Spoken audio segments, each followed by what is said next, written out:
नमस्कार, आप live cities देख रहे हैं। आपके साथ मैं हूं वसीम खान। 2024 लोकसभा चुनाव के नतीजे आ गए। पावर स्टार कहे जाने वाले पवन सिंह ने पावर दिखा दिया है।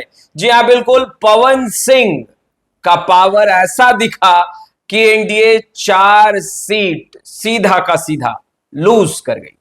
हमारे साथ इस विषय पर बातचीत करने के लिए रवि उपाध्याय सर हैं। देखिए, बिहार की राजनीति को काफी करीब से जानते हैं, परखते हैं, समझते हैं और आज चर्चा करेंगे कि पावर स्टार कहे जाने वाले पवन सिंह ने कैसे पावर दिखाया एनडीए को अपना और 4 सीट कैसे एनडीए हार गई पवन सिंह के कारण। सर, 4 सीट आरा, बक्सर, काराकाट और सासाराम, ये 4 ऐसी सीटें हैं जहां पर सीधा का सीधा असर पावर स्टार कहे जाने वाले पवन सिंह का दिखा और एनडीए यह 4 सीट लूज कर गई।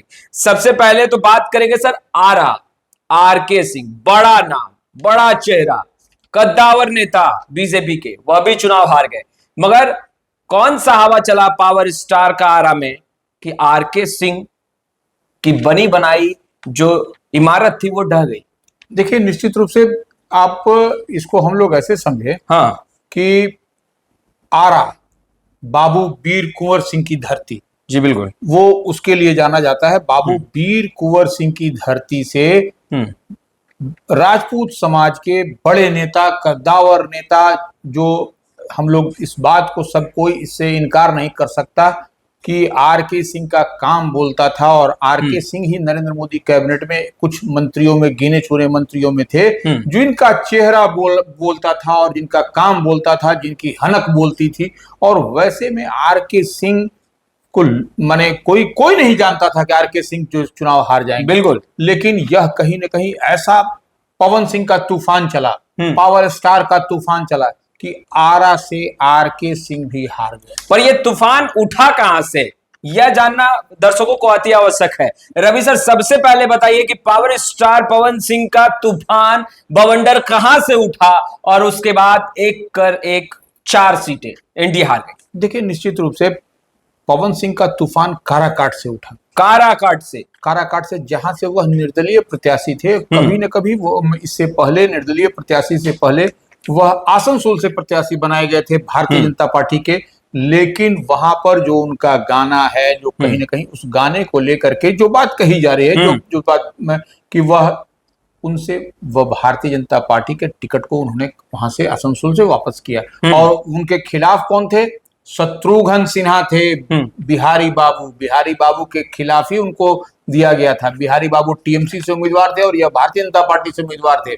भारतीय जनता पार्टी ने इनको वहां से उम्मीदवार बनाया, लेकिन कहीं ना कहीं बिहारी बाबू के तूफान में यह उड़ जाते, इस बात की भी अंदेशा थी। और वहां से वो कुछ कारणों से वहां नाम ये अपना वापस लिए और उसके बाद भी इन्होंने भारतीय जनता पार्टी नेतृत्व को धन्यवाद दिया कि हमको इस काबिल समझा कि वहां पर दिया। और उसके बाद देखिए, ये कुछ दिन बाद ताल ठोकते हुए काराकाट में चले आए बिहार में, जहां से उपेंद्र कुशवाहा आरएलएम राष्ट्रीय लोक मोर्चा के अध्यक्ष, पूर्व केंद्रीय मंत्री, एनडीए फोल्ड से चुनाव लड़ रहे थे। अच्छा, कहा यह भी जाता है रवि सर कि पवन सिंह कोशिश उन्होंने बहुत की कि आरा से उन्हें टिकट मिले और यह भी एक कारण रहा नाराजगी का कि आरा से उन्हें टिकट नहीं मिली। आसनसोल का उम्मीदवार उन्हें बनाया गया, उन्होंने फिर टिकट वापस किया बीजेपी को, फिर वो काराकाट चले आए, काराकाट चुनावी मैदान में कूद गए। इसमें कितनी सच्चाई है कि पवन सिंह इच्छुक थे कि उन्हें आरा से बीजेपी चुनावी मैदान में उतारे? निश्चित रूप से पवन सिंह का आरा जो है सो गृह जिला है, जी बिल्कुल। तो वो ऐसे में वह चाहते जरूर थे, उनकी अंदर खाने में इच्छा जरूर थी कि हम जो है सो वहां से चुनाव लड़े। लेकिन कहीं न कहीं राजनीतिक समीकरण बिगड़ता हुआ दिखाई पड़ा उनको, तो वह शिफ्ट कर गए काराकाट। और काराकाट उनके लिए माकूल जगह था, उनके लिए अच्छा जगह था कि वहां पर भी राजपूत का वोट, जो जिस समाज से वो आते हैं उस समाज का वोट बहुतायत में वहां है, बिल्कुल। तो ऐसे में निश्चित रूप से, और काराकाट और आरा दोनों का एक सड़क जो है सो डिवाइड करता है, इधर काराकाट और इधर आरा। उसी तरह से औरंगाबाद भी लगा हुआ, जो चित्तौड़गढ़ कहा जाता है। तो देखिए, ऐसा तूफान चला कि आपको औरंगाबाद में भी, चित्तौड़गढ़ भी राजपूत समाज नहीं बचा सका, चित्तौड़गढ़ नहीं बचा सका, ये जिसको बोलते हैं हम लोग आरा में जो है सो बाबू वीर कुंवर सिंह की धरती से वहां से यानी आप औरंगाबाद करें फिर तो 5 सीटों पर पावर स्टार का पावर दिखा है। देखिए निश्चित रूप से यह अंडर करंट था, हालांकि औरंगाबाद पहले चरण में ही हुआ, लेकिन यह 7वें चरण की बात हम कर रहे हैं आरा में। लेकिन वह कहीं ना कहीं पवन सिंह का जो इम्पैक्ट था वह कहीं ना कहीं इन सब सीटों पर दिखाई पड़ा, और यह भारतीय जनता पार्टी के लिए इनको उम्मीदवार बनाना ही परेशानी का सबब बन गया। यह अब अपना घाव अपना पैर आप किसको दिखाइएगा, बिल्कुल यह तो स्वयं परेशानी का सबब बन गए भारतीय जनता पार्टी के लिए, एनडीए के लिए ये परेशानी का सबब। और देखिए 7वें चरण में हम जिस तरह से देख रहे हैं काराकाट, सासाराम, बक्सर, आरा और पाटलिपुत्र भी राम कृपाल यादव जी, सारा कुछ समीकरण जो 7वें में जो फेज में था वो सब जो है सो समेटते हुए यह सबकी विदाई करा दी इन्होंने। बिल्कुल इस तरह से यह समीकरण, बिल्कुल बिहार में कहा जाता है सर, कहावत है ना खेलब ना खेले देव, खिलबे बिगाड़ देव। तो क्या पवन सिंह इसी थ्योरी, इसी फॉर्मूला, इसी कहावत को सत्य करते दिखाई दे रहे थे लोकसभा चुनाव में 2024 में? देखिए वही बात जो हम न खेलब न खेले देव न खेलवे बिगाड़ देव, वही बात को चरितार्थ इन्होंने किया है। इस मुहावरे को, इस कहावत को कहीं ना कहीं इन्होंने एकदम ऑन रिकॉर्ड ले आया है कि देखिए इस तरह से उन्होंने किया और उपेंद्र कुशवाहा को भी हरा दिया। सर बक्सर की बात करेंगे। देखिए बक्सर के बारे में कई बार हमने जिक्र किया है सर, आपने कहा है कि देखिए बक्सर बॉर्डर एरिया और बनारस से मोदी जी चुनावी मैदान में, मोदी जी की हवा, दूसरे तरफ पावर स्टार पवन सिंह की आंधी। तो क्या पावर स्टार कहे जाने वाले पवन सिंह ने भी यह सीट जो है वो एनडीए को हरा दिया? देखिए निश्चित रूप से हम एक एक जो 7वें चरण का तमाम सीट की हम बात किए तो आपको सारा सीट में खेल होता हुआ दिखाई पड़ा। और वो बक्सर सीट तो मैंने कहा जा रहा था कि बक्सर सीट नहीं लूज कर सकता वो आपको भारतीय जनता पार्टी, क्योंकि ठीक बगल वाली कॉन्स्टिट्यूंसी से वाराणसी से स्वयं प्रधानमंत्री नरेंद्र मोदी लड़ रहे थे, तो उसकी हवा इधर ही आती है, बक्सर में ही आती है। एकदम बॉर्डरिंग स्टेट है वो, बॉर्डरिंग सिर्फ वो गंगा नदी के इस पार और उस पार की बात है। तो ऐसे में आप जैसो वाराणसी के से लगा हुआ इलाका, लगा हुआ लोकसभा क्षेत्र में जिस तरह से आपने भारतीय जनता पार्टी के मिथिलेश तिवारी को शिकस्त दे दी, कहीं ना कहीं आपने समीकरण को नहीं समझा, समीकरण को या समझे भी तो जानबूझ करके यह खेल खेल दिया कि जो है सो पूरी सीट का झोल झाल हो जाए। और जो है सो तो वो इस तरह का, देखिए सासाराम देखिए रिजर्व सीट है, वहां पर कैसे जो है सो शिवेश राम को जो है सो इन्होंने हरा दिया। बिल्कुल कहा जा रहा था कि शिवेश राम की तो जीत सुनिश्चित है, बिल्कुल जीत पक्की है, बिल्कुल वही करें सासा। अब वहां से देखिए मनोज कुमार कांग्रेस के उम्मीदवार जीत गए।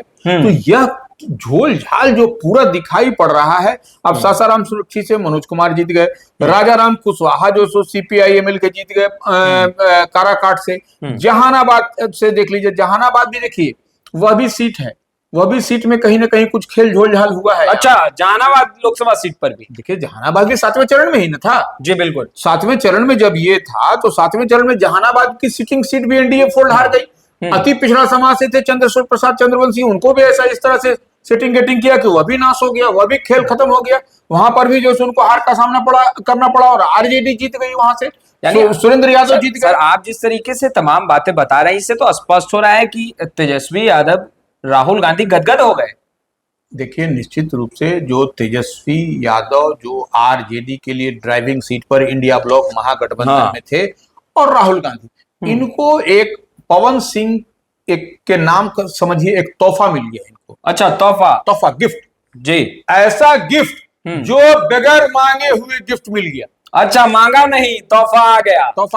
यह जो है सो पवन सिंह जो है सो एक ऊपर से भेजा हुआ गिफ्ट था। अब राम तो सबको देखते हैं, लेकिन ये राम देख लिए और पवन सिंह को भेज दिए, और यह राम जो है सो इंडिया ब्लॉक और महागठबंधन पर चढ़ गए। तभी देखिए कि सारे का सारा सीट उधर से निकलता हुआ दिखाई पड़ा। 7वें चरण का आप देख लीजिए, मैक्सिमम सीट आपको कहाँ है? दे दे राम, दिला दे राम, देने वाले सीताराम, वही हो गया। तेजस्वी यादव, राहुल गांधी गदगद हो गए। मगर सर मार्जिन की अब हम बात कर लेते हैं। आपने जिक्र किया आरा का, आपने बक्सर बताया, आपने सासाराम जो सुरक्षित सीट है उसके बारे में आपने जिक्र किया, आपने बहुत विस्तार से बताया, बहुत बारीकी चीजों को भी आपने बताया काराकाट की। मगर मार्जिन अगर हम 2-3 सीटों की देखें तो बहुत कम मार्जिन रहा है। देखिए सर बक्सर में 30,091 वोट का मार्जिन रहा है जीत और हार में। बिल्कुल, जीत और हार में। और दूसरे तरफ अगर बढ़ते हैं सर, तो सासाराम में तो बहुत ही नजदीकी लड़ाई हुई है। 19,157 वोट का मार्जिन रहा है जीत हार का। तो यहाँ बहुत कम मार्जिन देखे गए हैं जीत और हार में। तो सीधा का सीधा कह सकते हैं कि पवन सिंह का असर तो वहां दिखा ही है। देखिए, जितना वोट पवन सिंह के समर्थक या चाहने वाले या प्रशंसक, जो भी कह लीजिए, जो वोट को कटवाया, उसी वोट से यह 7वें चरण का परिणाम। बिल्कुल बिल्कुल, उसका जिक्र ही हम कर रहे थे। और रवि सर ने सही कहा कि देखिए, पवन सिंह पावर स्टार कहे जाते हैं। काराकाट में देखिए, पवन सिंह जो है तो कितने नंबर, सेकंड पोजीशन पर है। बिल्कुल, उपेंद्र कुशवाहा तीसरे पायदान पर चले गए सीधा का सीधा। मगर वोटों का मार्जिन बहुत ज्यादा रहा सर काराकाट में। यहां पर किस तरीके की हवा जो है वो पवन सिंह की रही। देखिए, दूसरे पायदान पे तो रही पवन सिंह, लगातार आगे पीछे काउंटिंग के वक्त हो रहे थे, मगर आखिरकार दूसरे पायदान पर उन्हें थमना पड़ा। राजा राम सिंह वहां से निकले, और निकले भी तो 1 लाख से अधिक मतों से निकले हैं सर, कम मार्जिन नहीं है। बिल्कुल बिल्कुल, देखिए वहां पर उपेंद्र कुशवाहा मजबूत उम्मीदवार लड़ रहे थे। तो ऐसे में निश्चित रूप से वो जो मार्जिन 1 लाख की आप बता रहे हैं, वो निश्चित रूप से वो मार्जिन है, उसमें कहीं कोई दो मत नहीं है। लेकिन ये समीकरण गड़बड़ाया काराकाट का ड्यू टू जो है so power star Pawan Singh के कारण। अच्छा, नहीं तो यह मार्जिन भी नहीं होता, और जीत जो है सो आरएलएम उपेंद्र कुशवाहा के यहाँ होती। और यह षड्यंत्र और षड्यंत्र किया गया। बहुत बड़ी बात आप कह रहे हैं रवि सर। देखिए, षड्यंत्र किस तरह का षड्यंत्र हुआ है? पॉलिटिकल कॉरिडोर में यही चर्चा है। इसी को लेकर के भाजपा का थिंक टैंक इस पर जो है सो पूरी तरह से कवायद कर रहा है कि क्या हुआ, कैसे हुआ, और कैसे 7वें चरण का इन सब सीटों पर जो है झोलझाल हो गया। 8 सीट तो थी, अब 8 सीट में देखिए कि 6 सीट हार गए ये लोग। 2 सीट जो है सो चला गया इंडिया ब्लॉक में, महागठबंधन में। तो यह कहीं ना कहीं यह तो कुछ बताता है कि किस तरह से ड्रामा किया गया, किस तरह से यह षड्यंत्र हुआ, जो हम बात कर रहे हैं, जो पॉलिटिकल कॉरिडोर में यह बात चल रही है कि कैसे जो है सो सीवेश राम जो है सो हार गए, कैसे मिथिलेश तिवारी हार गए, कैसे उपेंद्र कुशवाहा काराकाट से हार गए, कैसे आरके सिंह जैसा बड़ा कद्दावर नेता हार गया, कैसे रामकृपाल यादव पाटलिपुत्र लोकसभा क्षेत्र से हार गए। तो यह सब कुछ न कुछ यह इस तरह से सिंपल, अगर यदि आप ऐसे देखिएगा तो कुछ समझ में नहीं आएगा, लेकिन कहीं ना कहीं आप अंदर खाने में इसको ऑपरेशनल लेवल पर जाकर के आप देखिएगा इसको, तो आपको कहीं ना कहीं कुछ दिखाई पड़ेगा बड़ा सा खेल। बिल्कुल। और जो बात चर्चा में एक और सी जा रही है, अब तो कहा जा रहा है कि पवन सिंह जो है सो अपने जो खेल किए हैं, इससे उत्साहित होकर के वह कोई बिल्कुल प्लान बी तैयार कर रहे पवन सिंह। आप शायद उसी का जिक्र भी करने जा रहे। देखिए, पवन सिंह अंदर खेमे चर्चा है कि प्लान बी तैयार कर रहे हैं, और प्लान बी इस कदर तैयारी पर है कि आने वाले बिहार विधानसभा चुनाव में पवन सिंह बड़ा खेल कर सकते हैं। वो खेल क्या होगा और कैसा खेल होगा, रवि सर से जानेंगे। सर, वो खेल कैसा होगा? देखिए, एक जो सोशल मीडिया पर दिखाई पड़ रहा है, ये लाइव सिटीज की रिसर्च टीम ने इस बात पर मुहर लगाई है कि पवन सिंह की जो टीम पवन है, ये उसके तरफ से यह संकेत, यह अंदेशा जताया जा रहा है, यह कहा जा रहा है, यह बात का पर यह मुहर लगती हुई दिखाई पड़ रही है कि पवन सिंह आने वाले 2025 के विधानसभा का जो चुनाव होगा, उसमें अपनी एक अलग टीम, पवन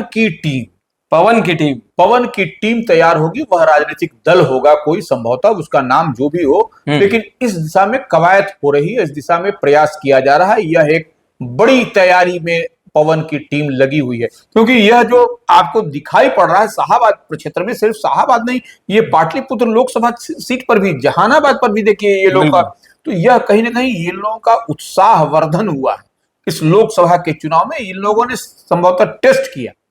टेस्ट कैसे किसी चीज को किया जाता है, एक काराकाट लोकसभा सीट को लेकर के टेस्ट किया, और उसका इंपैक्ट कितने सीट पर पड़ा, इस बात से भी आप इनकार नहीं कर सकते हैं। और वही इन लोगों के लिए उत्साह वर्धन का काम हुआ, उत्साहवर्धक हुआ कि ये सवाल। मगर रवि सर, ये भी है कि अगर पवन सिंह प्लान बी तैयार कर रहे हैं आने वाले विधानसभा चुनाव को लेकर के, आपने कहा कि अंदर में चर्चा भी यही चल रही है कि राजनीतिक पार्टी बना सकते हैं पवन सिंह, तो सर विधानसभा के चुनाव में, आने वाले विधानसभा के चुनाव में फायदा नुकसान किसको होने जा रहा है? क्या एनडीए को नुकसान सीधा का सीधा पहुंचाएंगे पवन सिंह अगर राजनीतिक पार्टी बनाते हैं, अपने उम्मीदवार को उतारते हैं तो, या फिर फायदा पहुंचेगा तेजस्वी यादव को, या तेजस्वी यादव को ही नुकसान होगा? देखिए, एक बात तो आप स्पष्ट रूप से दिखाई पड़ता है वसीम जी की, देखिए जिस समाज से आते हैं पवन सिंह पावर स्टार, वो राजपूत समाज है। राजपूत समाज परंपरागत वोटर है एनडीए का, और जिस तरह से 7वें चरण में खेल हुआ, जो खेल होता हुआ दिखाई पड़ा, उससे एनडीए डैमेज हुआ, राजपूत का वोट और इधर का वोट उधर हुआ। ये इसमें तो कहीं कोई दिक्कत नहीं, कहीं कोई तो आप समझ लीजिए कि वह जगह यदि वो करेंगे तो राजनीतिक वो उनकी तैयारी है कि हम अगले विधानसभा के इस बार के चुनाव में हम टीम बनाएंगे, वो राजनीतिक दल बनाएंगे, तो निश्चित रूप से एनडीए के लिए परेशानी होगा और राष्ट्रीय जनता दल इंडिया ब्लॉक महागठबंधन को फायदा होगा। यह जो है सो लोकसभा के चुनाव का परिणाम इस बात पर मुहर लगाती है। यानी जो बातें हम लोग कर रहे हैं उससे तेजस्वी यादव को फायदा पहुंच सकता है अगर पवन सिंह राजनीतिक दल बनाकर चुनावी मैदान में उतर जाते हैं आने वाले विधानसभा चुनाव में। आप ये कह रहे हैं सीधा का सीधा? देखिए, ये हम नहीं कह रहे हैं, आप नहीं कह रहे हैं, यह जो है सो लोकसभा चुनाव का परिणाम इस बात को पुष्टि करता है बिल्कुल कि यह कहां तक सही है और कहां तक गलत है, और वो उनके राजनीतिक दल बनाने से किसको लाभ होगा और किसको लाभ होता हुआ इस बार के लोकसभा चुनाव में 7वें चरण में दिखाई पड़ा। यह पूरी तरह से स्पष्ट है और क्रिस्टल क्लियर है। देखिए, आपने सुना रवि उपाध्याय सर को, तमाम बातें बहुत विस्तार से, बहुत बारीकियों के साथ बता रहे थे। देखिए, पावर स्टार कहे जाने वाले पवन सिंह का पावर ऐसा चला कि 4 नहीं, सीधा का सीधा असर 7 सीटों पर पड़ा। औरंगाबाद, पाटलिपुत्र और जहानाबाद जैसी सीटों पर भी असर पड़ा, जैसा कि रवि उपाध्याय सर ने बताया। और 2024 लोकसभा चुनाव में जो नतीजे आए हैं, तस्वीरें बहुत साफ है। और ऐसे में अब पवन सिंह प्लान बी तैयार कर रहे हैं, और उस प्लान बी से फायदा किसको होगा, नुकसान किसको होगा, रवि सर ने विस्तार से बताया है। सर, आपका बहुत बहुत शुक्रिया हमारे दर्शकों को तमाम बातें विस्तार से बताने के लिए। खैर, लाइव सीरीज के साथ बने रहे। अब तक आपने हमारे चैनल को सब्सक्राइब नहीं किया है, तुरंत सब्सक्राइब कर ले। आपका बहुत बहुत शुक्रिया।